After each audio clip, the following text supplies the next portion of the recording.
अब हम एक कदम भी इस तरफ और बढ़ाएं तो मैं अपने मौत की ओर बढ़ूंगा और ना मैं पीछे पलट के देख सकता हूँ। क्यों?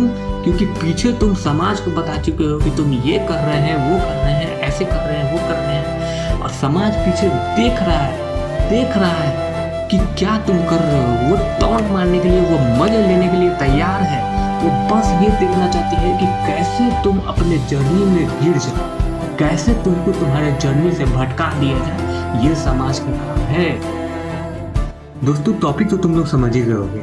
10 बार fail in CA foundation examination. क्यों और क्यों कर ही क्यों रहे हो मेरे भाई? इतना ऑब्सेस्ड होकर, इतना परेशान होकर तैयारी क्यों कर रहे हो? Yesterday I met with a person who did its 10 attempt in CE Foundation examination। मतलब एक व्यक्ति है जिसने 10 अटेम्प्ट दिया अपने CE फाउंडेशन एग्जामिनेशन में और वो क्लियर नहीं कर पाया। क्यों मेरे भाई? उसके एक्सपीरियंस को हम इस वीडियो में खंगालते हैं। इसी टॉपिक पे वीडियो है। वीडियो को जरूर से लास्ट तक देखना और इस वीडियो से तुमको बहुत कुछ सीखने मिलने वाला है कि तुमको तुम्हारे सीए फाउंडेशन के जर्नी में क्या करना है और क्या नहीं करना है मेरे भाई। ठीक है, चलो सबसे पहले बात करते हैं कि क्यों फेल हुआ बंदा। अच्छा, सबसे पहले बात करते हैं कि उसका कंडीशन क्या है आज के डेट में। फर्स्ट अटेम्प्ट सेल्फ स्टडी, पैसा नहीं है उसके पास, बहुत गरीब फैमिली से बिलोंग करता है, बहुत लोअर इनकम पीपल ग्रुप में से बिलोंग करता है। पैसे ना होने के कारण कोचिंग नहीं लिया, सेल्फ स्टडी से ही तैयारी की है। ठीक है, कोई बताने वाला नहीं था कैसे क्या करना है, कैसे क्या नहीं करना है, क्या इम्पोर्टेंट चीज़ है, क्या इम्पोर्टेंट नहीं है, कैसे पर्सनैलिटी अपने रखें सीए फाउंडेशन के जर्नी में, कोई कुछ बताने वाला नहीं था। फर्स्ट अटेम्प्ट 109 पे फेल, सेकेंड अटेम्प्ट 140 पे फेल, थर्ड अटेम्प्ट 153 पे फेल, फोर्थ अटेम्प्ट 160 पे फेल, फिफ्थ अटेम्प्ट 145 पे फेल, सिक्स्थ अटेम्प्ट 169 पे फेल। आठवां अटेम्प्ट सुनोगे? आठवां अटेम्प्ट 198 पे फेल।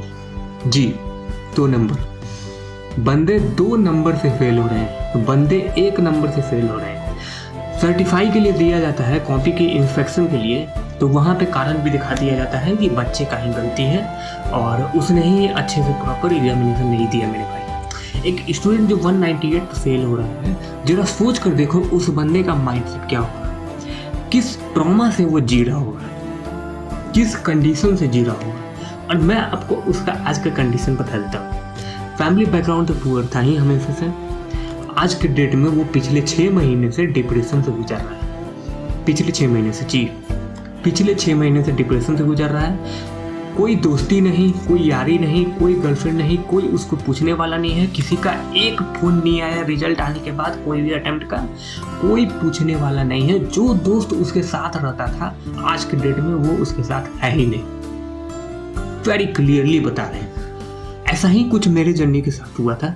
जब मेरा फर्स्ट अटेम्प्ट था, मेरे साथ जो था, मैं जब फेल कर गया 192 नंबर से, तो वहाँ पे मैंने देखा कि यार जो मेरे साथ था ये तो हमसे बात भी नहीं कर रहा है, इवन तो मुझे कॉल करना पड़ रहा है। तो ऐसा कौन सा दोस्त है मेरे भाई कि यार हमको कॉल करना पड़ रहा है। अब जब हमको कॉल करना पड़ रहा है या इस बंदे को करना पड़ रहा है जिसका 10 अटेम्प्ट लग गया सीए फाउंडेशन में और वो क्लियर नहीं कर पाया, उसको कोई कॉल नहीं आया, तो मेरे भाई इससे चीज़ क्या सीखने पाता है? तुमको तुम्हारे सीए की जर्नी में कोई हेल्प नहीं करने वाला है। वेरी क्लियरली बात कर रहे हैं। उसके बाद ट्रॉमा से गुजर रहा है, पैसा नहीं है, पिछले बीते हुए समय को देखकर अपने आप को खूब कोस रहा है। मतलब क्या मेरे भाई? अपने जीवन का वो कीमती समय जिस समय वो बहुत कुछ कर सकता था कि मतलब ये नहीं हो रहा है तो यार ये कर लेंगे, वो नहीं हो रहा है तो यार वो कर लेंगे। मैं ऐसे पर्सनैलिटी को ज़्यादा अप्रेस करूँगा जो किसी एक जर्नी में जिसका नहीं हुआ, वो उस जर्नी को एक्सेप्ट कर ले रहा है कि यार चलो ये मेरा जर्नी नहीं है, मैं कुछ और ट्राई करता हूँ, ये बेटर है।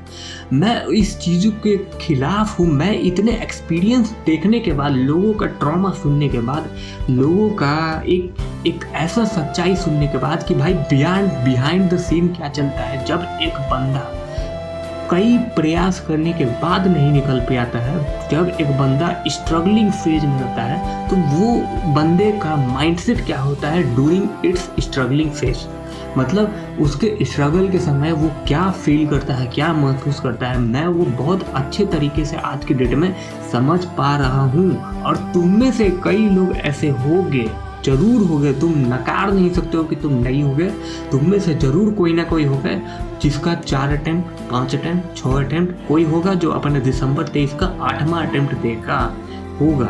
मेरे भाई मैं एक चीज क्लियर करना चाहूँगा, एक चीज मान के चलो, ये जो दिसंबर 23 का अटेम्प्ट है तुम्हारा, ये दिसंबर अटेम्प्ट तुम्हारा लास्ट अटेम्प्ट होना चाहिए। इवन तो तुम्हारा एग्जिस्टिंग स्कीम में ये लास्ट अटेम्प्ट है, उसके बाद न्यू सिलेबस आ जाएगा, बाकी सारा सिनेरियो थोड़ा बहुत चेंज हो जाएगा, बाकी कोई चेंज नहीं होगा। लेकिन जब बात आता है तुम पे, तुम्हारे लाइफ में क्या हो रहा है, तुम क्यों आगे नहीं बढ़ पा रहे हो, क्यों तुम में से लोग हो जो अटेम्प्ट पे अटेम्प्ट दिए जा रहे हो और ये मान के चल रहे हो कि मेरे भाई इसके अलावा कोई ऑप्शन नहीं है मेरे पास। क्यों ऑप्शन नहीं है? अगर तुम्हारा एज फॉल करता है 18 से लेकर 25 के बीच में, ठीक है, 25 ले लेते हैं, मैक्स ले लेते हैं 25। इवन तो मैं ये रिकमेंड करूंगा कि अगर किसी का 22-23 साल की उम्र तक फाउंडेशन क्लियर नहीं हुआ, लात मारो, वो एग्ज़ाम किसी काम का नहीं, वो नॉलेज किसी काम का नहीं जो तुम्हारा कीमती समय खा जाए और इन रिटर्न तुमको आउटकम कुछ मिले ही नहीं। इससे अच्छा था यार कि हम कुछ और कर लेते, कुछ तो मिल जाता।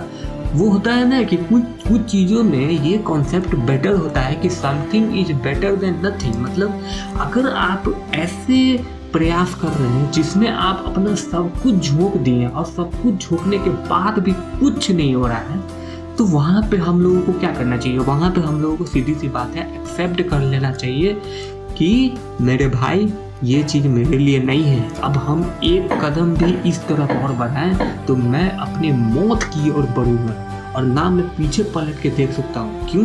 क्योंकि पीछे तुम समाज को बता चुके हो कि तुम ये कर रहे हैं, वो कर रहे हैं, ऐसे कर रहे हैं, वो कर रहे हैं, और समाज पीछे देख रहा है कि क्या तुम कर रहे हो। वो टॉन्ट मारने के लिए, वो मजे लेने के लिए तैयार है, वो बस ये देखना चाहती है कि कैसे तुम अपने जर्नी में गिर जाओ, कैसे तुमको तुम्हारे जर्नी से भटका दिया जाए। ये समाज का काम है। सबसे पहली बात ये था। तो ये जो बंदा है जिसका अटेम्प्ट 10 अटेम्प्ट लग गया है, जरा माइंडसेट सोच के देखो यार। हमको लगता है ना कि वो संदीप भैया तुम लोगों को याद आ जाएगा, जिसका 5 साल का स्ट्रगल तुमको आज के वेब सीरीज में दिख रहा है यूट्यूब चैनल पे, TVF द वायरल फीवर, ठीक है, यही चैनल का नाम है। इस बंदे का जर्नी से ये हमको लगता है कि यार दुनिया आज भी बहुत सैचुरेटेड है इन टर्म में कि कुछ लोग ऐसे हैं जो लोग का जीवन जो है वो कहीं आगे बढ़ ही नहीं रहा है, और सब कुछ झोंकने के बाद, मतलब सब कुछ प्रयास करने के बाद भी कुछ नहीं हो पा रहा है उनका, और उनको कोई मदद करने के लिए नहीं है, खासकर समाज में। क्योंकि समाज ऐसा हो चुका है आज के डेट में कि हर कोई दूसरे को गिराकर आगे बढ़ना चाहता है, चाहे वो CA हो, चाहे वो CS हो, CMA हो, UPSC हो, स्टेट PCS हो, कुछ भी हो। खासकर एग्जामिनेशन के केस में, पैसे के केस में, मेरे भाई पैसा के केस में तो आजकल भाई लड़ता है, ठीक है। तो आज के इस युग में कैसे हम अपने जर्नी में आगे बढ़ें, इन चीज़ों को जानकर बादाम खाने से कुछ नहीं होगा। मतलब बादाम खा के जो तुम लोग सोच रहे हो कि अपना दिमाग हम बढ़ा लें, अपना दिमाग बढ़ा के हम कुछ भी पढ़ें तो हमको एक बार में सब कुछ समझ में आ जाएगा, हम एक अटेम्प्ट कर लेंगे, नहीं। दिमाग खुलता है इन स्ट्रगलों के बारे में सुनकर, दिमाग खुलता है इन लोगों के बारे में पढ़कर कि किन किन चुनौतियों से, मतलब कहाँ से उठकर कौन कहाँ तक चला जाता है, और किन किन भोग विलास में, मतलब ऐसे लोग हैं समाज में जिनको सब कुछ मिला हुआ है, वो फिर भी नहीं कर पा रहे हैं जो वो करना चाहते हैं। इससे एक चीज़ सीखने को मिलता है कि यार किसी के स्ट्रगल से हमको बहुत कुछ सीखने को मिल सकता है। जैसे एक एस्पिरेंट है, तो अगर आप UPSC कर रहे हैं, अगर आप स्टेट PCS कर रहे हैं, CS कर रहे हैं, CA कर रहे हैं, CMA कर रहे हैं, कुछ भी कर रहे हैं, तो आपको उस एक्सपीरियंस से बहुत कुछ सीखने को मिलता है कि उसकी जर्नी में वो किस प्रकार का स्ट्रगल फेस किया है, उसका फाइनेंशियल कंडीशन क्या था, उसका फैमिली बैकग्राउंड क्या था, कहाँ से उठ के आया है और क्या करना चाहता है और कहाँ जाना चाहता है।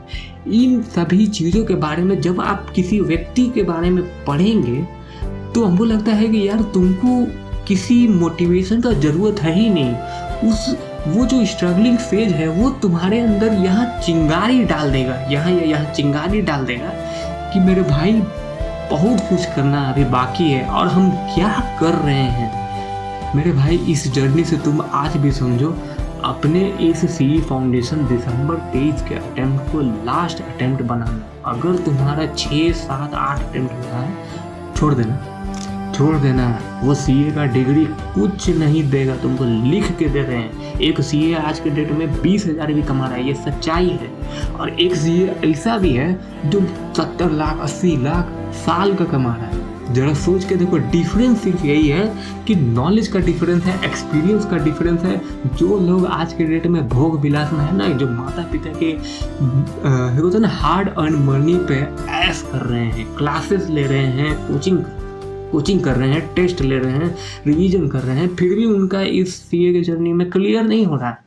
बात वही है, जो जितना ज़्यादा संघर्ष देखेगा, जितना ज़्यादा संघर्ष करेगा, जितना ज़्यादा मेहनत करेगा, वही ऐसे जर्नी में आगे बढ़ेगा। That's what according to me. ये वीडियो तुम सभी को कैसा लगा नीचे कमेंट में बताना। और इस वीडियो से तुमको कुछ सीखने को मिलता है, सब्सक्राइब करके ही जाओ मेरे भाई। ये चैनल सिर्फ तुम्हारे लिए है, मेरे लिए नहीं है, सिर्फ तुम्हारे लिए। यहाँ तुमको तुम्हारे सीए जर्नी से रिलेटेड हर प्रकार के वीडियोस आते हैं, तो सब्सक्राइब करना, लाइक करना और शेयर करना। और जय हिंद।